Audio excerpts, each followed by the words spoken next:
Class 10th, welcome once again. आज हम लोग मैथमेटिक्स शुरू कर रहे हैं और मैथ्स में हम लोगों ने काफ़ी कुछ पढ़ लिया है, फिर भी हम लोग अपने सिलेबस को आगे बढ़ा रहे हैं। एक चीज़ मैं बोर्ड पर लिखता हूँ, ज़रा ध्यान से देखिए। अब जब छोटे थे तो अक्सर ऐसा क्वेश्चन आता था 1 2 3 4 डैश डैश 5 15 25 डैश डैश, और उस समय आप सोचते थे बनेगा कैसे, फिर आप देखते थे कैसे बढ़ रहा है। तो 1 2 3 4 तो आपको लगता था ये तो काउंटिंग का नंबर है। तो जब काउंटिंग नंबर लेके चल रहे हैं, सॉरी फैन ऑफ कर दो, काउंटिंग नंबर लेके चल रहे हैं तो 1 2 3 4 then 5 will come and after then 6 will come, यानी कि आपका यहाँ क्वेश्चन 5 रहेगा, यहाँ आपका आंसर जो है, यहाँ आंसर 5 और यहाँ आंसर 6 हो जाएगा। ठीक उसी तरह इसमें भी आप देखते हैं कि हुआ कैसे है।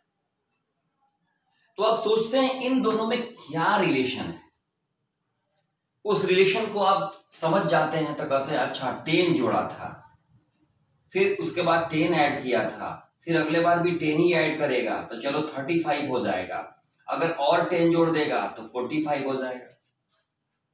अगर क्वेश्चन ऐसा रहता है, ऐसा रहता था a 2a 3a dash and dash, तब आप देखते थे कि अच्छा a में जरूर वो a जोड़ा है तभी a और a मिलकर 2a हो गया, फिर इसमें a जोड़ा तो 3a हो गया, फिर अगर a जोड़ देगा तो 4a हो जाएगा, फिर इसमें भी a ऐड कर देगा तो 5a हो जाएगा। तो ऐसा यानी ये जो क्वेश्चंस, ये जो नंबर जो अरेंज किए गए हैं, जो भी क्वेश्चन यहाँ दिया गया है, ये सभी के सभी टर्म्स जो हैं एक डिफरेंट ऑर्डर में सजाए गए हैं, एक डिफरेंट ऑर्डर में इनको अरेंज किया गया था।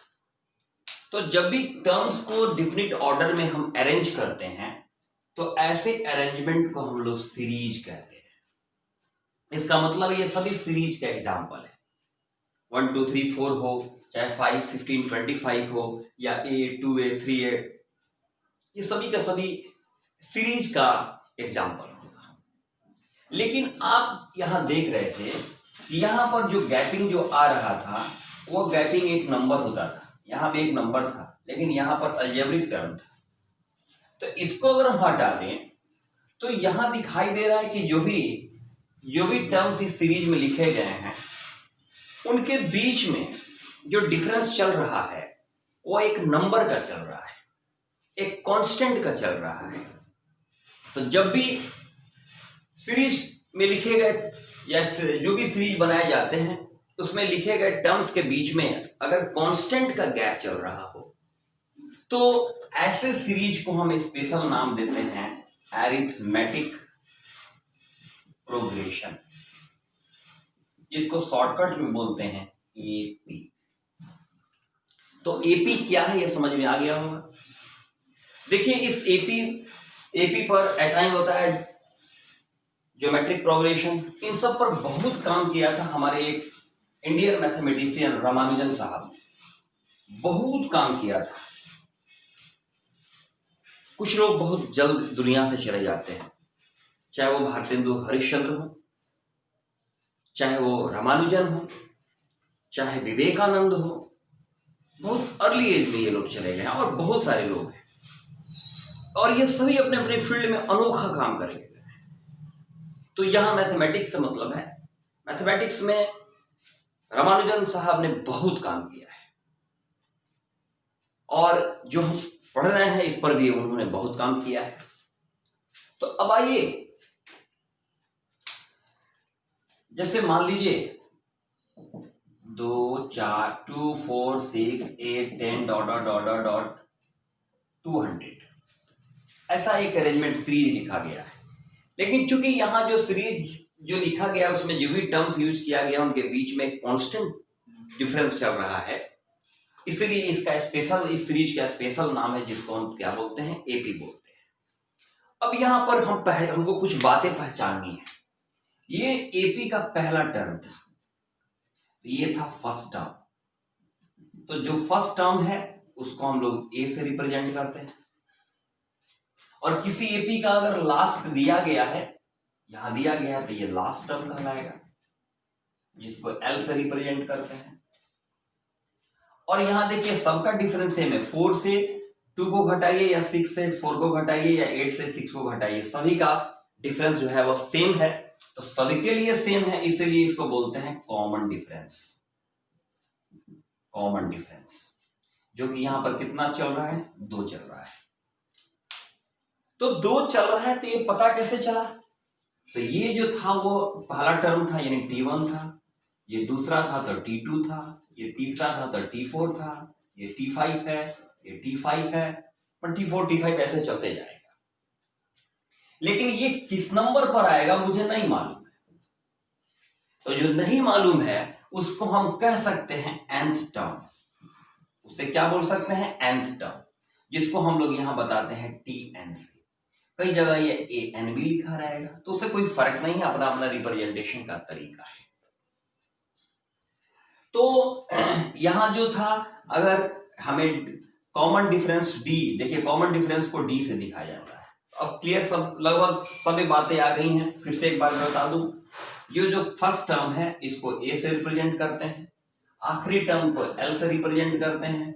जो कॉमन डिफरेंस चल रहा है उस कॉमन डिफरेंस के लिए हम लोग एक वर्ड D यूज करते हैं, और कितना नंबर टर्म है उस टर्म के लिए हम लोग nth टर्म यूज करते हैं। Tn कहने का सेंस है nth टर्म, और nth टर्म कहने का मतलब है कि नहीं मालूम है कौन सा टर्म।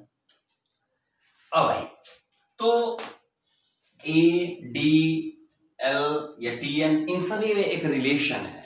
और रिलेशन क्या है पहले समझिए। Tn इक्वल टू होता है A plus n minus 1 into D।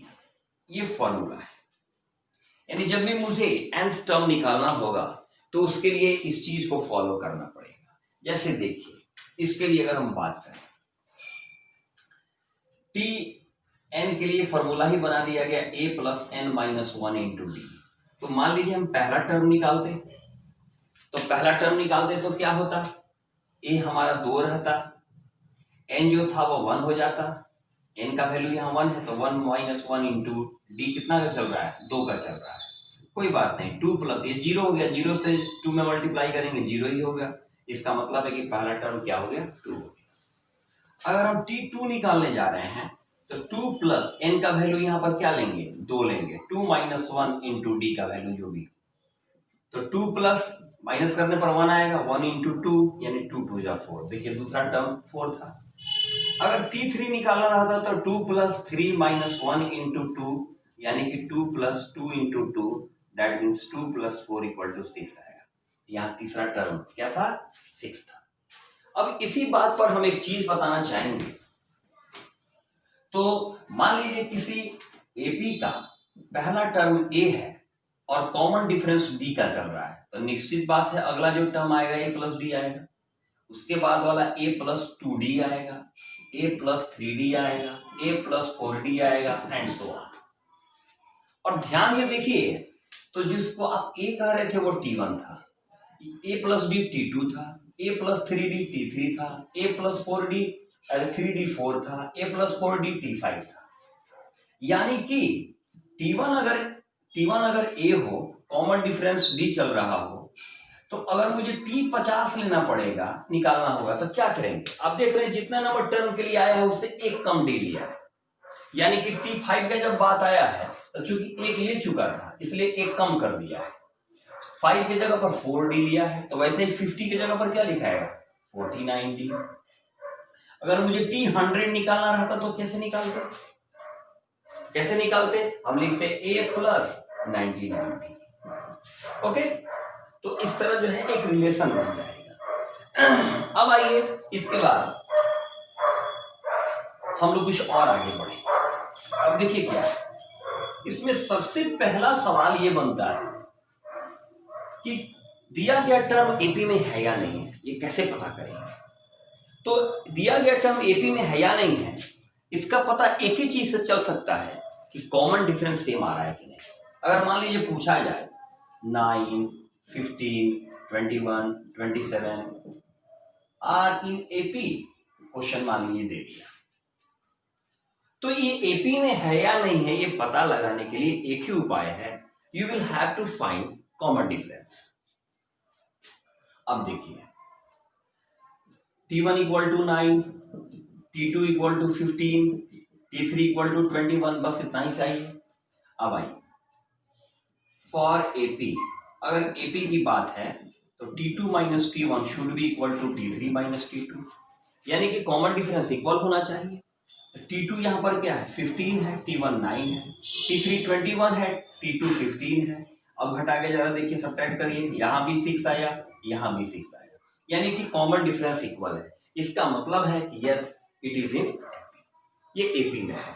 तो ऐसा कुछ भी सवाल दिया जा सकता है, वो नॉर्मल भी क्वेश्चन हो सकता है, रूट का भी सवाल हो सकता है, जैसे भी हो, लेकिन आपको घबराना नहीं है, ठीक है। जैसे मान लीजिए कभी कभी सवाल ऐसे मिलता है √20, √45, √80 ऐसे करके कहता है क्या चेक करिए कि ये एपी में है या नहीं है। ऐसे हम नहीं बता पाएंगे, बेहतर है कि उसको हम लोग रूट में तोड़ लें, कब परफेक्ट बना लें।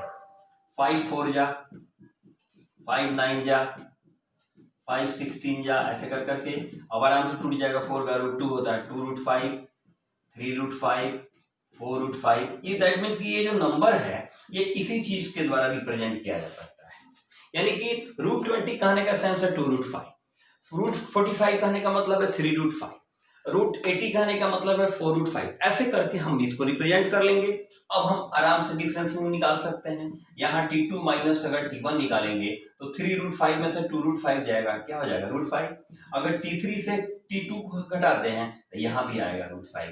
That means here common difference is equal, then we can say that yes √20, √45, √80 are in AP. तो ये तरीका होता है। तो पहला क्वेश्चन यही रहता है जनरली जानने के लिए या सीखने के लिए, पहला सवाल यही होता है कि हम जाने कि कौन एपी में है, कौन सा टर्म एपी सीरीज एपी में है या कौन सा नहीं। इसके बाद सवाल जनरली पूछा जाता है कि कोई एपी दे देगा, जैसे मान लीजिए एपी दे दिया, ये मैं ऐसे दे दिया 3 5 7 9 डॉट डॉट डॉट, और आपसे कहा ऐसा करिए मुझे T50 निकाल के दिखाइए, यानी 50th टर्म पूछ रहा है। कोई भी सवाल हो सकता है 25th टर्म पूछ दे, यह भी सवाल हो सकता है 25th टर्म क्या होगा। तो आप इसको पढ़ के पहले नोट करिए, गिवन ए क्या है 3 है, डी कितना है कॉमन डिफरेंस 5 से 3 को घटाइए 2 आएगा, या 7 से भी 5 घटाते तो वही आता। अब n यानी 25th टर्म, इसका मतलब है कि n का वैल्यू क्या दिया है 25 दिया है। आपसे पूछा है T25, अभी आपको डायरेक्ट बताना, देखिए Tn का फॉर्मूला ये भी होता है a + n - 1 × d, और हम चाहें तो डायरेक्ट भी निकाल सकते हैं। T45 और 25 कहने का सेंस क्या है a प्लस इसे कम कर देंगे तो क्या मिलेगा 24d, इस पर भी बैठा सकते हैं। a का वैल्यू यहाँ 3 है, 24 × d कितना का चल रहा है 2 का चल रहा है, तो 3 + 48 दैट मीन्स की 51 आ गया।